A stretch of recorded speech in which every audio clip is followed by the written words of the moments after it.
Hello, everyone, and welcome to this introduction to today's podcast. Harvey Leake of the Four Corners area lives in Prescott, Arizona, which is a wonderful community in northern Arizona, not so far from the Grand Canyon. He's the great-grandson of John and Louisa Wetherill, who are sort of the Adam and Eve, let's say, of southwestern archaeology, who played a role in the creation of a bunch of national monuments and national parks, including Mesa Verde, where they were amongst the first serious archaeologists. There was a great deal of pot hunting going on, and that's one reason why the National Antiquities Act was passed in 1906, because we had all these extraordinary places throughout the American West, particularly the Southwest, cliff dwellings and granaries and pictographs and petroglyphs and burial sites and so on. And people were just coming and digging indiscriminately to get items which they could either hoard or sell. And it was clear that this was enormous desecration. And by the way, it continues to this day. I'll come back to that. And so the Wetherills, who are not without a certain controversial aspect in all of this, but nevertheless they played this key role. And Roosevelt had never met them. He'd heard of them, and he came out in 1913, so 1 year after the debacle of the Bull Moose campaign. He brought his son Quentin. They caught up with his other son Archie and cousin Nicholas in Mesa, and they went off on this 3-part epic journey to the north rim of the Grand Canyon by way of going down the south rim through Phantom Ranch and up the other side, when that was much more difficult than now, when it's still very difficult. Then they went and cougar hunting there, and they got 3, although Quentin, the youngest and favorite of Roosevelt's sons, and who was really being introduced to the American Southwest, did not get his cougar. Then they went to Rainbow Bridge, which became a national monument, and it was a 3-day, I won't say ordeal, although it would be for almost anybody, a hard 3-day ride through a labyrinth of canyons and deserts, led by John Wetherill and several Navajo men. Ben Wetherill, who was a young man at the time, was allowed to come along with the former president of the United States. That had to be something. And then, having camped at Rainbow Bridge, they went back the whole distance back to Cayente, and then they went to the Hopi world, where Roosevelt wanted to see the snake dance, and he was allowed to see it. There's a photograph of him there and watching it with great, extraordinary interest. So off they go on this extraordinary epic in the Four Corners area, and all Roosevelt historians know this story, but I've never heard it so interestingly put forward, and this by Harvey Leake, who is the great-grandson of John and Louisa Wetherill, and so he has access to a whole range of family photographs. He's done a lot of independent research on this. He leads groups to recreate some parts of this journey. It's an absolutely amazing story by a really extraordinary man, and you're going to love this interview. Let's go to the program, but do join the Friends group at the highest level that you can afford. I do want you to be in the book club. The first of the books is Lewis and Clark Day by Day, sort of the final product of Gary Moulton's extremely distinguished career as a Lewis and Clark editor. He's the University of Nebraska professor who edited the journals of the Lewis and Clark expedition, 13 volumes published just in time for the bicentennial of the expedition.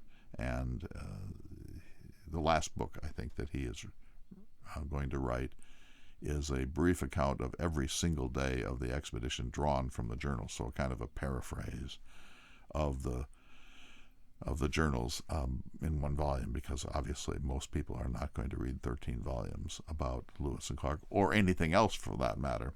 So join that. That's the first of the books. We'll be reading Timothy Egan's some of the Short Nights of the Shadowcatcher, which is about Edward S. Curtis. We'll be reading Fool's Crow by James Welch, the Native American who taught for decades at the University of Montana. And we will also be reading a book on John Wesley Powell and the Grand Canyon. So all sorts of exploration sagas this year. Great books, readable books. I chose them because of their readability. You all know Timothy Egan's work, of course. And so let's go to the program. I'm really excited about this. See you down the road.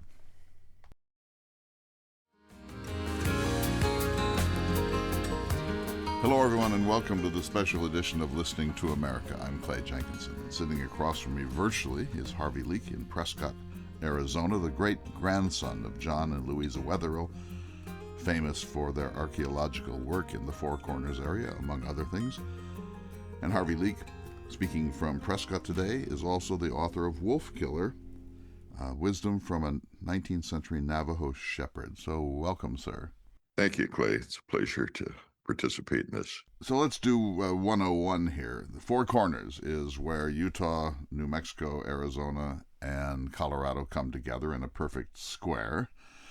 That's also the ancestral land of the Navajo, the Hopi Puebloan peoples, ancestral Puebloan peoples, and so on, right? That's correct, yeah.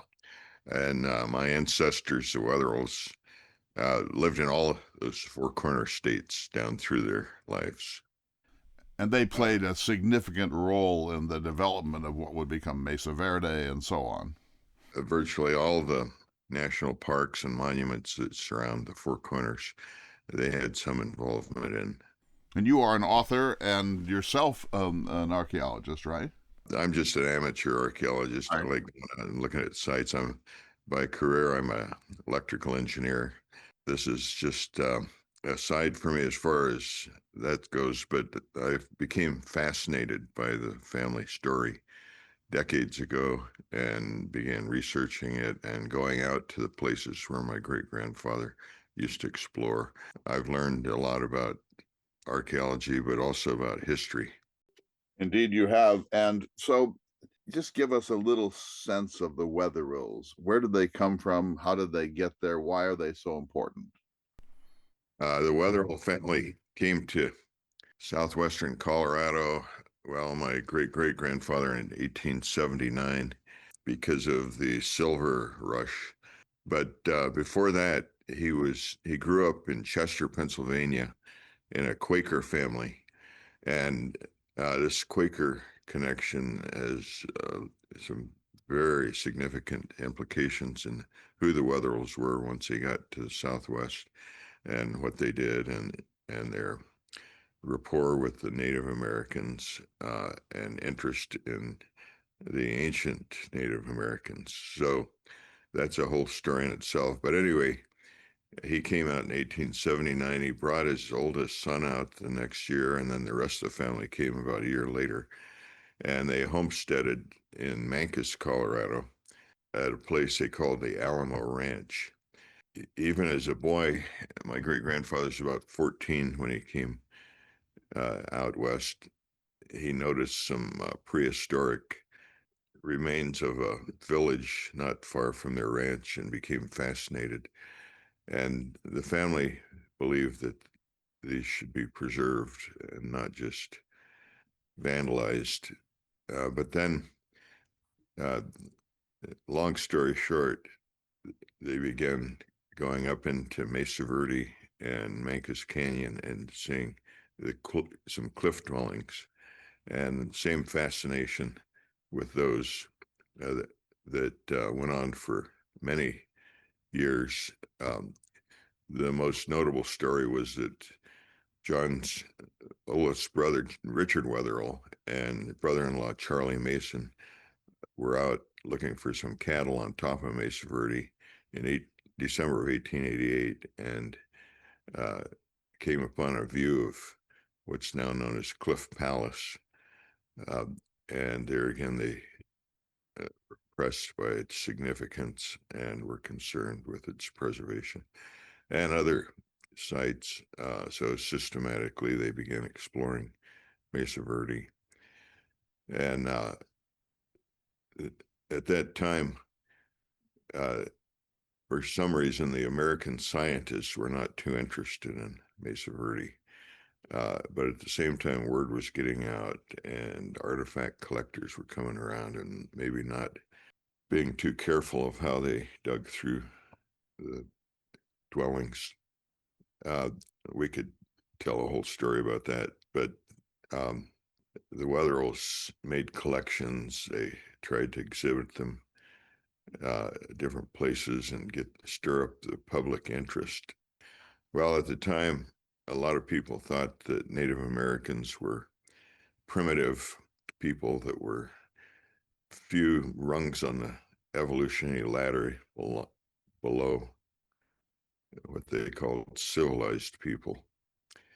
Wetherills, because of their Quaker sentiments, did not believe that. They believed all humans were gifted with inner light, as the Quakers called it. And so it became a struggle to try to deal with what they were finding and try to help preserve what was there versus what a lot of the other people were doing. My great-great-great-grandfather wrote the Smithsonian and said that almost all the residents of that area were out collecting artifacts so they could sell them. Towards the end of the 1800s, things were changing, and there were 5 Wetherill boys. John was the middle one. Richard, Al, John, Clayton, and Winslow. And one sister, Anna, who married a man named Charlie Mason, who was also an explorer. And they became more interested in the wild country beyond southwestern Colorado and didn't really want to live in a little town anymore, which is what Mancos was becoming. So they kind of branched out and went their own ways. Several of them went down to the Navajo country, including John, who had married Louisa Wade also from Mancos. They had 2 children, Ben and Georgia Ida. And so one of the stories I have is about Theodore Roosevelt going there in 1913. A major part of the story was based on talking to Native people. My great-grandmother heard of a huge natural bridge far to the west of where they lived. In 1909, John Wetherill and 13 other folks went on an expedition to see if they could find this. And they did. It was now Rainbow Bridge National Monument, way out in the wilds of southern Utah, over a very treacherous route that they had to take. But it's so stunning and beautiful and significant that it was almost immediately made a national monument. And the word got out for folks mainly from back east who wanted to come out and see it. So my great-grandfather was the almost exclusive guide and outfitter to take people there for quite a while. He was also kind of the custodian of it for the government to look after it. So that's what Theodore Roosevelt was up to when he came out in 1913. Yeah, so let me just quickly summarize. We're listening to a fascinating interview with Harvey Leake, the great grandson of John and Louisa Wetherill. The Wetherills played a huge role in the development of the national monuments and national parks, and the archaeology of the Four Corners area and the Southwest had a trading post in Cayenta, among other places, and were pioneers in seeking out the Rainbow Bridge, which became a national monument.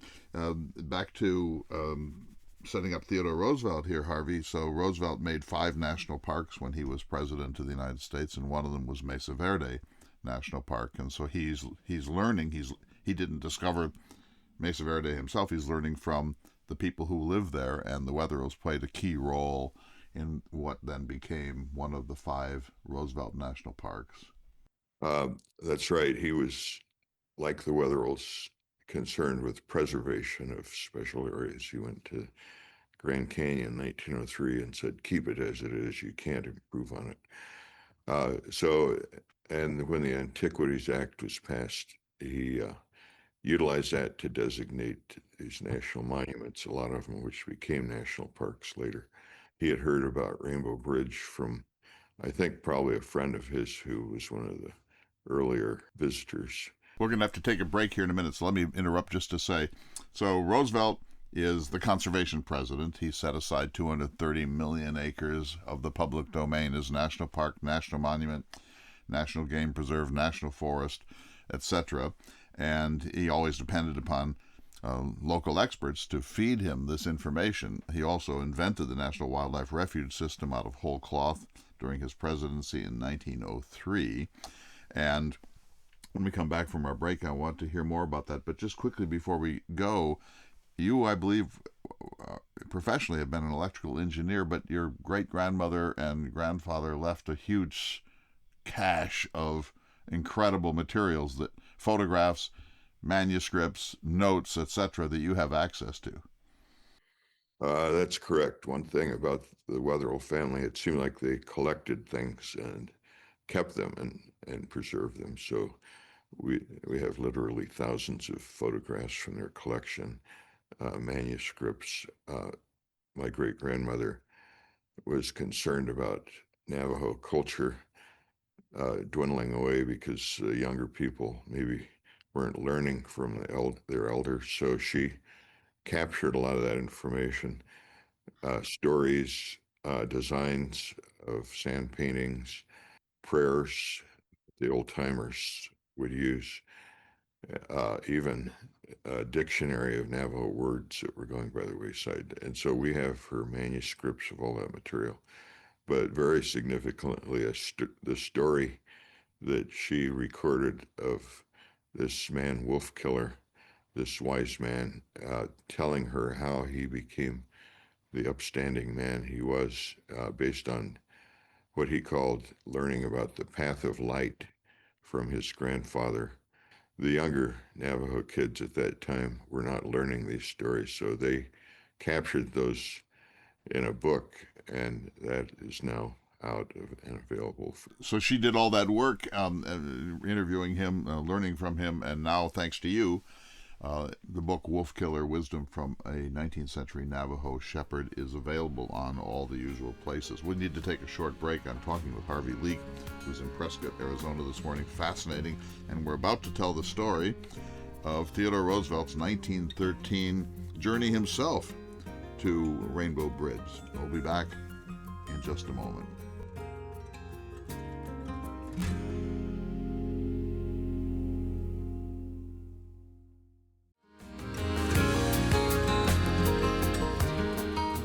Welcome back to this special edition of Listening to America. I'm talking with Harvey Leake, who's in Prescott, Arizona, one of my favorite places in the northern section of Arizona. Not so far from the Grand Canyon, not so far from Four Corners. Although you have had a career as an electrical engineer, you also are an amateur historian and an archaeologist yourself, and you have the great honor of being the great grandson of John and Louisa Wetherill, who did pioneering work in southwestern archaeology, not without their critics, but on the whole, they did extraordinary things to preserve a culture that was being pulled apart in several ways. One, of course, the decimation of native culture, the assimilation movement of the late 19th and early 20th centuries, but also pot hunters who were out there digging around without any scientific care, just trying to find artifacts that they could keep themselves or put on the market. And the Wetherills brought a real sense of integrity to the work that they were doing in this area and were instrumental in the creation of a number of national monuments and national parks, including, of course, Mesa Verde, one of Roosevelt's 5. So Harvey, set this up. Roosevelt loves the West, of course. As you said, he was at the Grand Canyon in 1903 on a huge presidential journey he made in a 7-car train. What set this up? What brought him to the Four Corners area in 1913? Who did he come with, and what was his purpose? Keep in mind, in 1913, that was after Theodore Roosevelt was president, several years after. In fact, in 1912, he had just run again, re-election, Bull Moose Party, and he had lost that election. So he was a private citizen at this point, and he wanted to come out to the West and go on this grand adventure, which started at the Grand Canyon. Phase 2 is to go to Rainbow Bridge with my great-grandfather, and the third part of it was He wanted to go down to the Hopi country and witness one of the Hopi snake dances. So these 3 phases to a trip that took about 6 weeks. And it was all by horseback. So you can imagine it's something that no future president would ever even think about doing. You don't just turn up at the Natural Bridge. This is a hard expedition across rugged country, and the infrastructure there was not very well developed. Of course, Roosevelt is the perfect person to do this sort of thing. He's been out of the presidency for 4 years. He's about to go to South America for the last great adventure of his life on the River of Doubt, but he did not travel alone. No, so I think his motivation for this entire trip was two-part. One, he had just lost the re-election campaign, and maybe he was ready to get his mind off of politics and get out, see the wild country, and think about maybe more important things to him than uh, Washington and national politics. But the second thing, he was an advocate for what he called the strenuous life, which involved doing things that were tough and learning from them and benefiting from them and becoming a better person because of practicing this strenuous life rather than just sitting around in ease and comfort all the time. And he wanted his children to learn these lessons too. His 2 youngest sons, Archie and Quentin, had never been on this type of trip. Particularly, he wanted to take them up to the north rim of the Grand Canyon to hunt mountain lions, and they hadn't been involved with big game hunting. Theodore had been to Africa with his another son, Kermit. So I think that was his main impetus for planning this trip. But he was somehow fascinated by the Hopi snake dances. He had heard about them, and these were really grand affairs that at that time were open to the public to come and see. Very ceremonial and intriguing for people, and he wanted to do that. His primary objective, I think, was to have the boys experience hunting on the north rim of the Grand Canyon. Now, these are teenage boys. Quentin is the youngest and the favorite.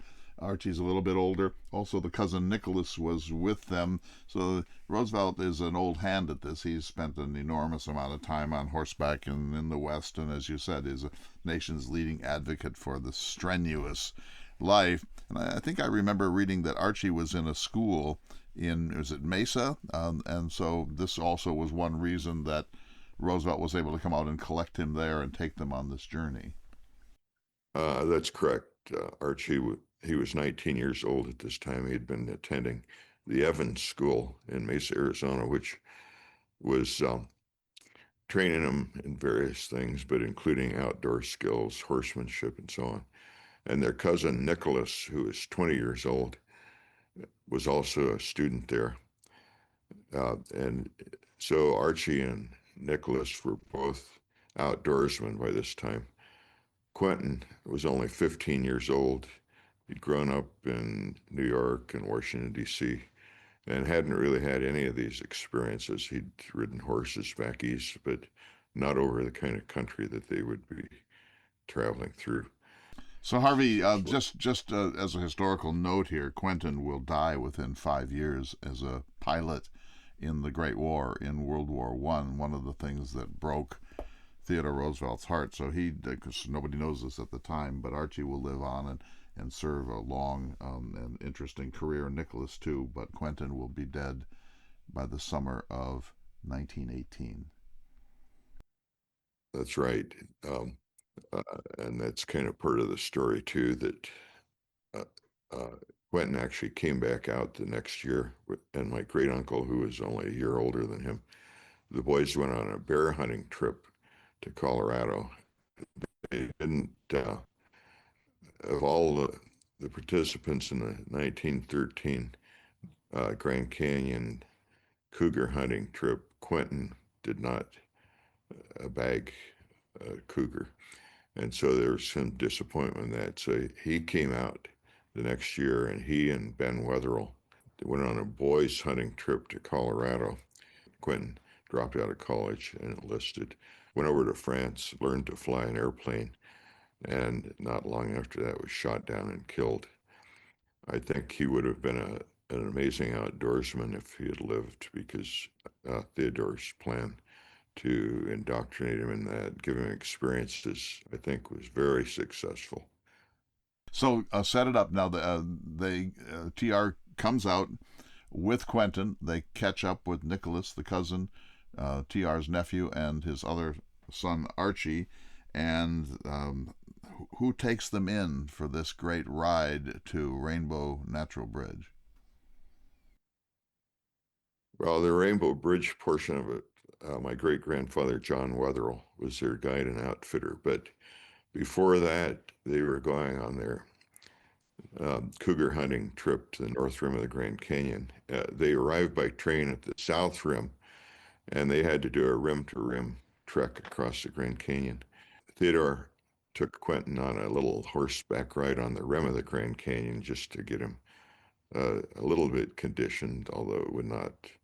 They borrowed mules from the Fred Harvey Company, who had the hotel on the south rim of the Grand Canyon, El Tovar, and rode down into the canyon. So this rim to rim trip was over pretty primitive trails at that time, and steep.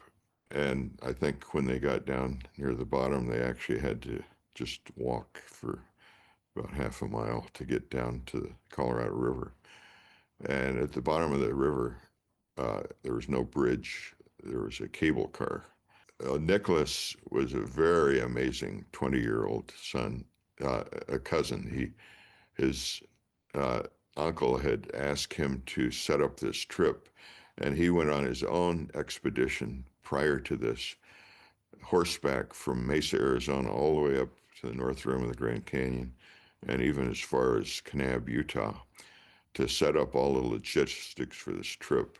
I mean, this is a journey not for the faint of heart, starting from the North Rim with mules and baggage and these young men, one of whom, Quentin, is sort of a novice in all of this, and going down, piecing your way down the canyon wall to a mile into the earth to the Phantom Ranch, crossing on a primitive cable car that's being winched across this stream.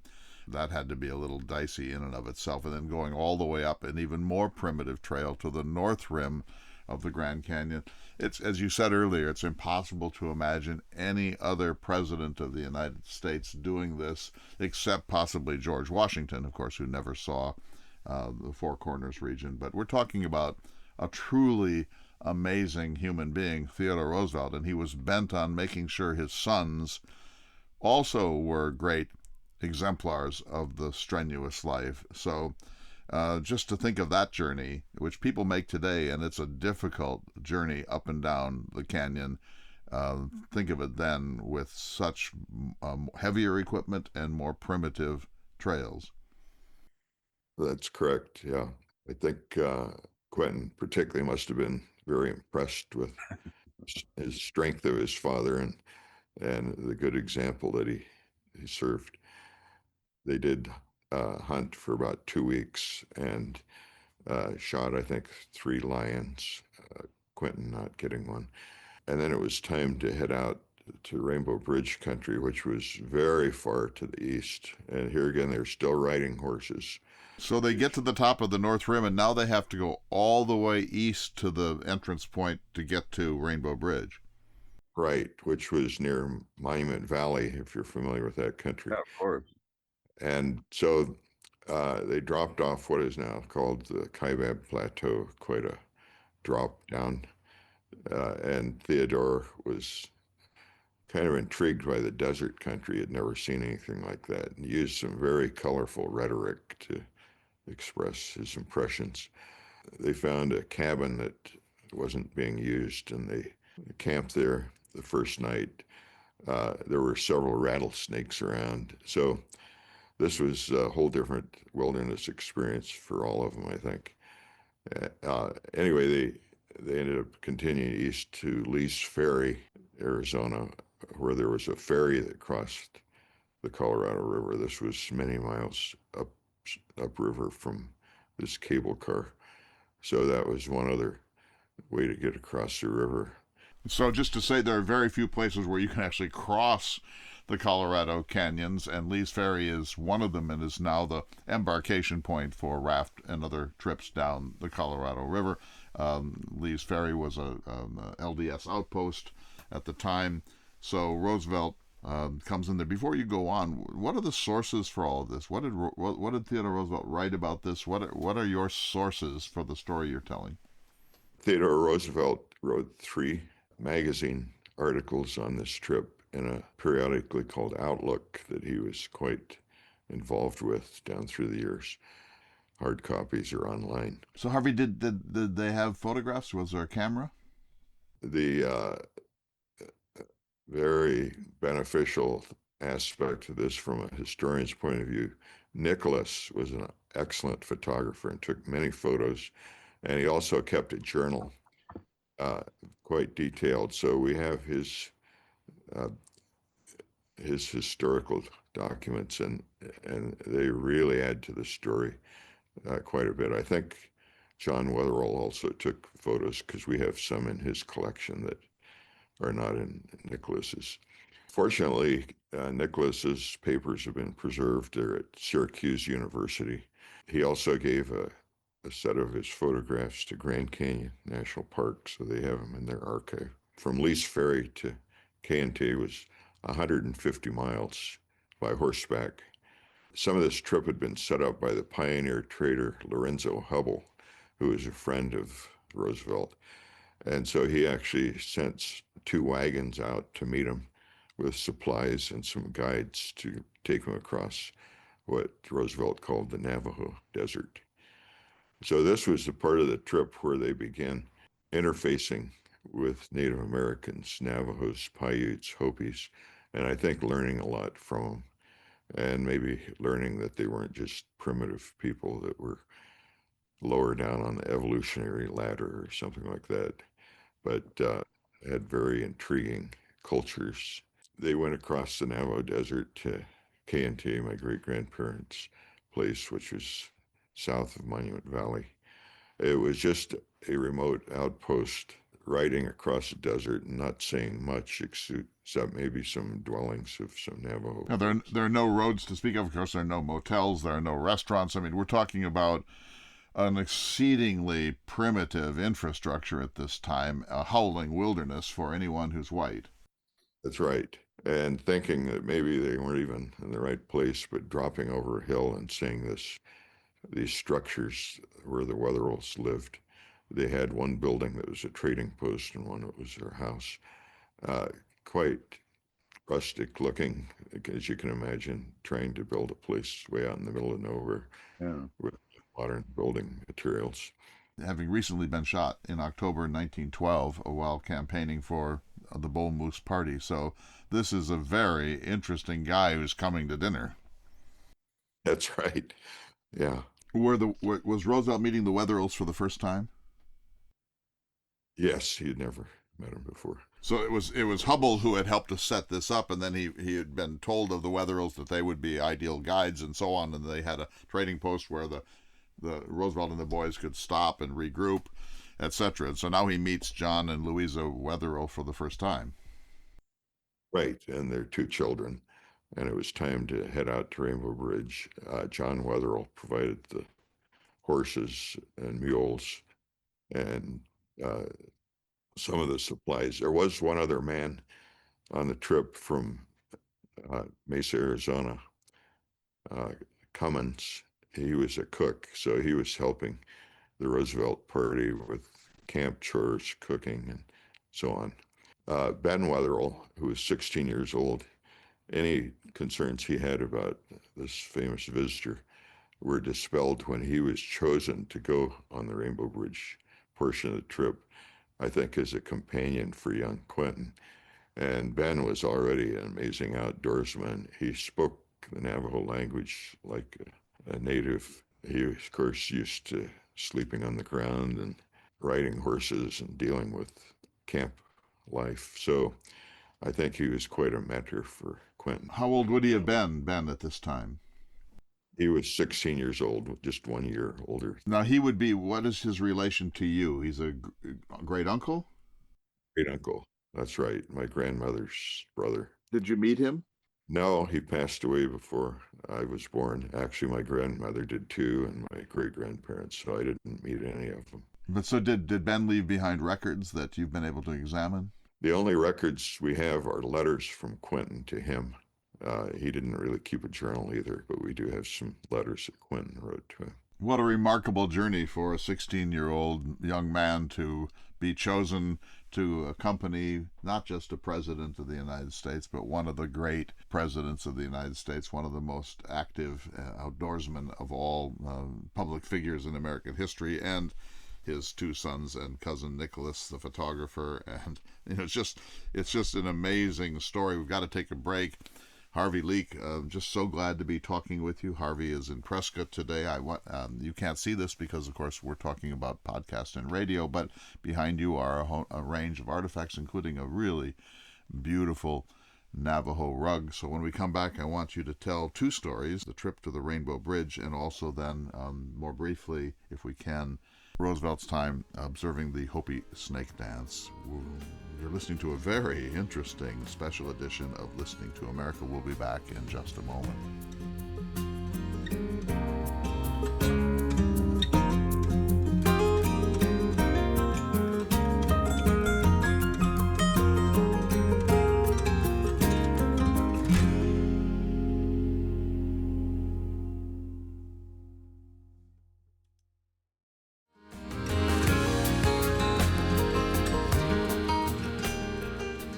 Welcome back to this special edition of Listening to America. I'm talking with Harvey Leake, who is the great-grandson of Louisa and John Wetherill, who are like the famous early pioneers in archaeology who helped to create what became national parks and national monuments in the Four Corners area, who had a number of trading posts, including one at Cayente, and who had the joy and honor of hosting former President Theodore Roosevelt and two of his sons and a nephew at their home, and then leading the Roosevelt party on a very strenuous expedition to the Rainbow Bridge, which then became a national monument. And just to repeat, Harvey, this is not for the faint of heart. You don't fly in and fly out. There's no helicopter. There are no paved roads.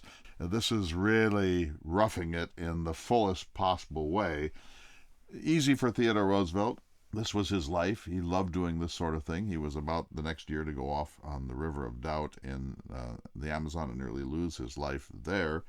He's about to write his autobiography, having now finished his political career. He comes out. His son Archie is at this school in Mesa, along with cousin Nicholas, and he brings out young Quentin, who is just a boy at this time, for his first great Western adventure. And now take us to Rainbow Bridge. All right. So the Roosevelt party stayed at my great-grandparents' house at Cayente, Arizona. It was a very remote outpost, but pretty attractive place considering where it was and how remote it was. Navajo people lived around there in their own homes. Wasn't much else, no amenities, no modern development. To get there, you rode horses. Also wanted to point out there were no Secret Service people or any other people. No handlers, no entourage, no reporters and secretaries and Secret Service officers, etc. I'm intrigued by what my grandmother would have thought. She was only 15 years old, Sister Wetherill.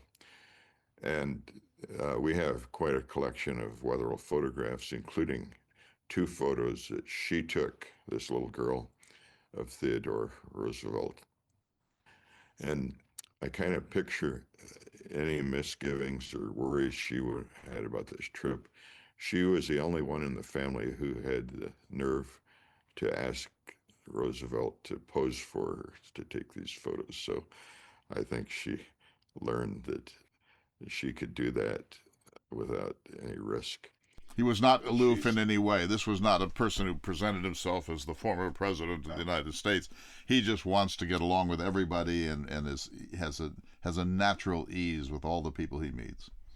I think he was very respectful too for the kids. So she sent these photos to a little cousin, kind of excitedly telling about the famous visitor.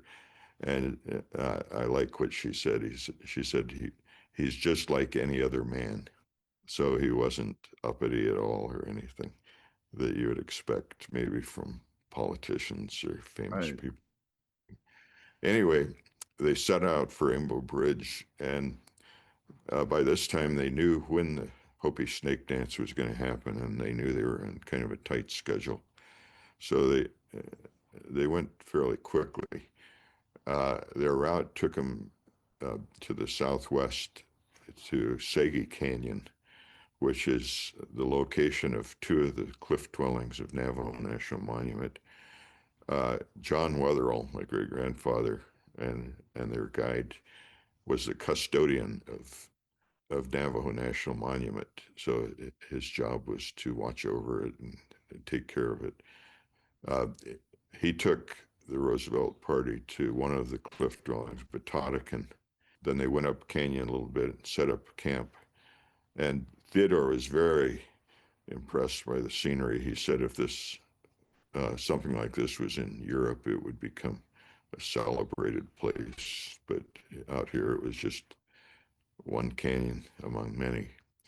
The next day, they ascended out of the canyon, went over some flatter country. They were heading generally north, and um, then had to cross another deep canyon, Paiute Canyon. Ascended out of that. Nicholas has photos of a lot of these places, and that really adds to the story. And then continued on northwesterly to the base of Navajo Mountain, which straddles the Arizona-Utah border. Then they set up their second night's camp there, so they'd gone quite a distance that day. One of the very fun parts of doing this kind of research and having these photos, we had several photos of this camp, their second night's camp, and in one of them there's a little slice of a mesa in the background with trees on the top of it.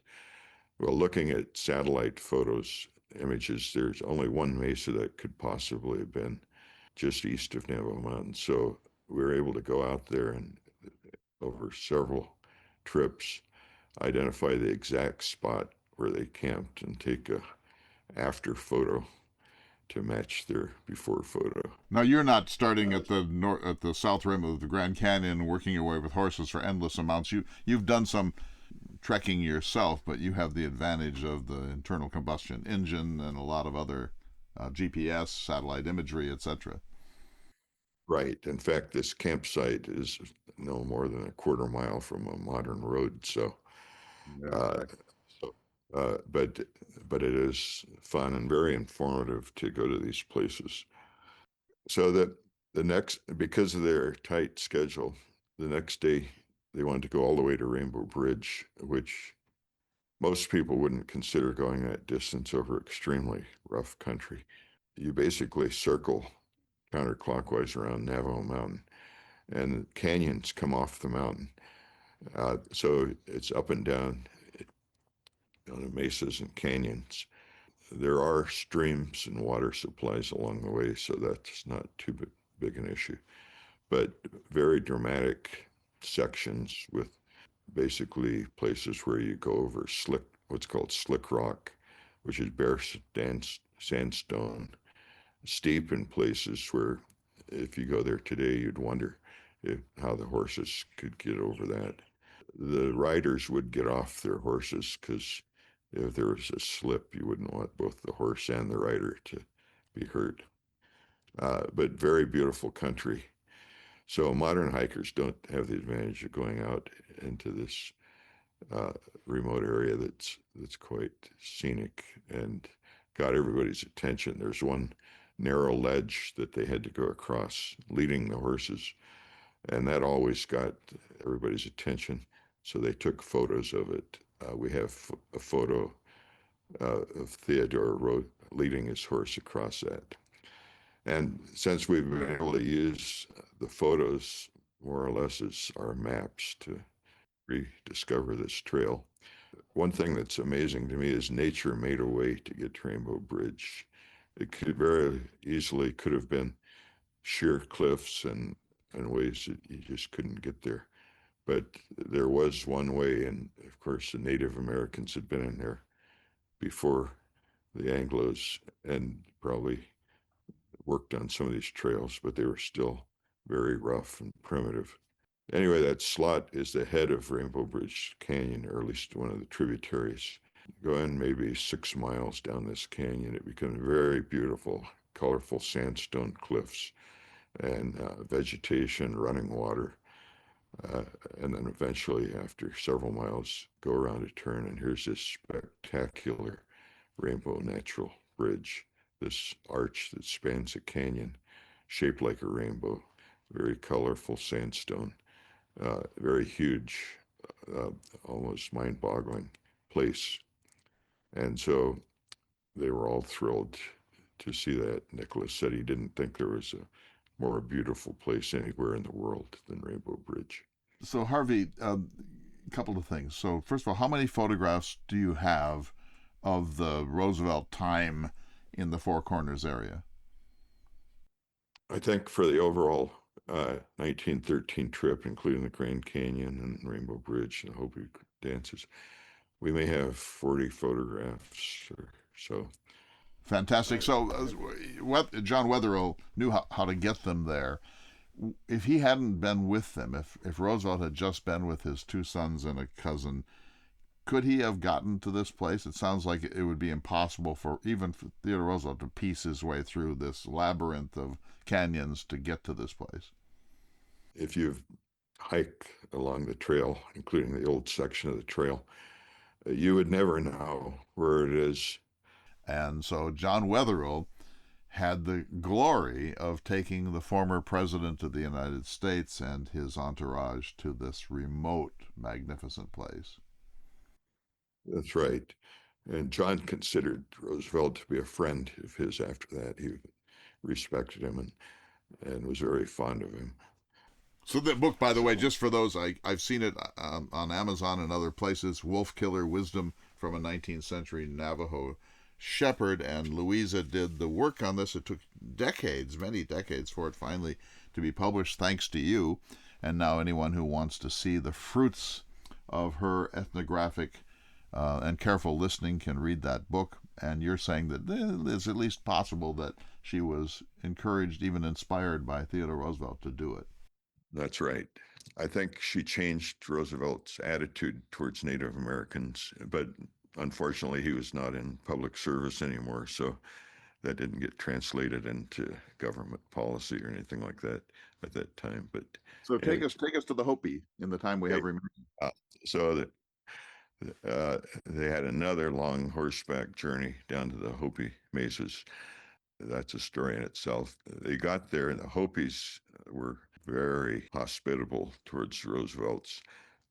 In fact, one of the aspects of this annual snake dance was a ceremony that was closed to the public inside of a kiva, an underground chamber that was filled with snakes. And the men who participated in the dance had rituals that they would perform down there. They actually invited the Roosevelts to go down into this kiva, and that was something that nobody else was allowed to do. And I think Roosevelt wrote about it, and you can read about it in his book or articles. So then they observed the snake dance. The trader Lorenzo Hubble met him there and took him by auto, eventually to Gallup, New Mexico, where they got on the train and returned to New York. So I'm just imagining Theodore Roosevelt in a dark kiva with 100 rattlesnakes slithering around and some Hopi shaman or experts making sure everybody was relatively safe and calming these snakes down. I think even Theodore Roosevelt would have been a little nervous, let's say, among that snake collection.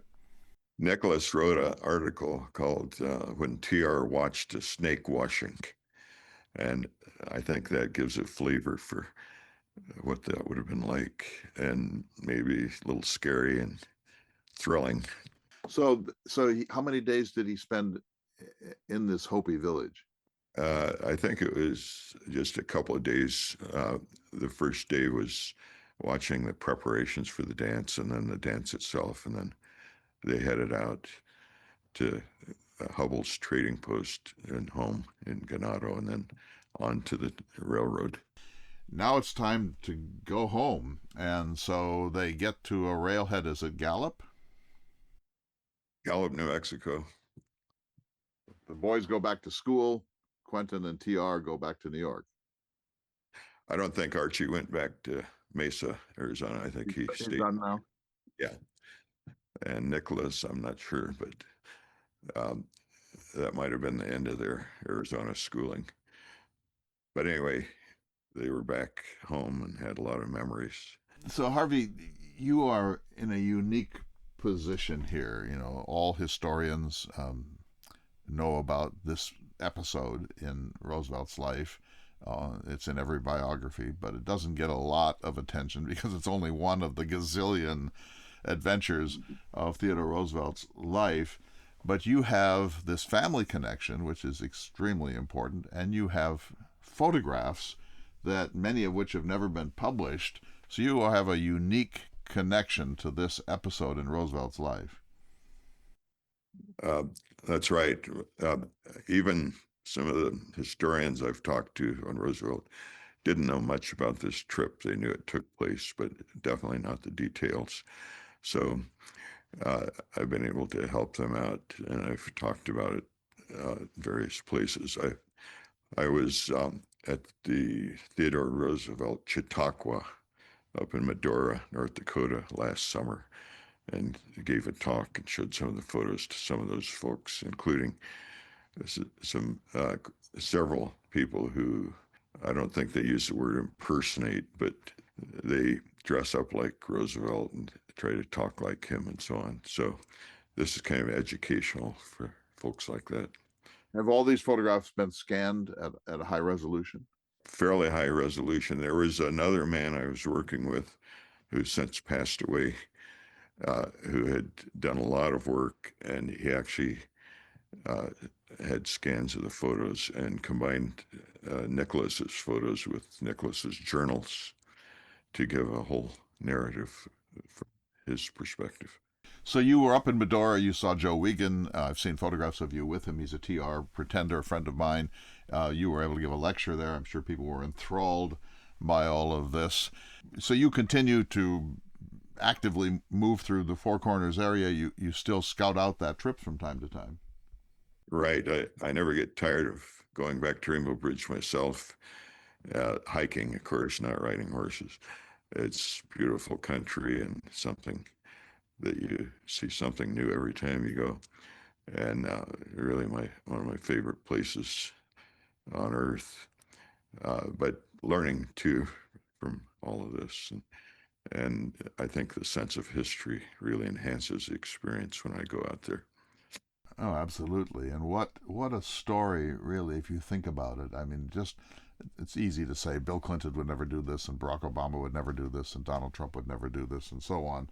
But nobody would do this. I mean, we're talking about one of the most unusual major figures in American history who, when he was done with an incredibly complex set of 2 terms as president, who had been shot recently while campaigning in Milwaukee, who had been on hunting trips in Africa and so on, who then decides that he's going to go on this lark, which most people, even today, most well-equipped people with great REI equipment would have a very, very difficult time enduring. That's right. Yeah, right. And I don't know how many miles they went on horseback, 1,000 or more on this trip. So who would do that either? Harvey, I've so enjoyed this. I wish we had more time. I'd like to suggest this. I have not read your book, The Wolf Killer. I will get it now and read it, and then with your permission, I will get on your schedule and we'll do a talk about that. And I'd like to hear more about other expeditions that you're aware of. I know you've done some others that came later, and I'd also like to talk with you about the incredibly important ethnographic work of your great-grandparents, particularly Louisa. So I hope that suits you. That would be fine. And just point out, I've written quite a number of articles, maybe 30 articles about different aspects of the Wetherill's history. And if you do an internet search, Harvey Leake, Canyon Country Zephyr is the name of the publication. And it'll give you a list of all my articles, and you get an appreciation for the breadth of this historical story of the Wetherills. How delightful. Thank you. And to all of our listeners, we'll see you next week for another important edition of Listening to America.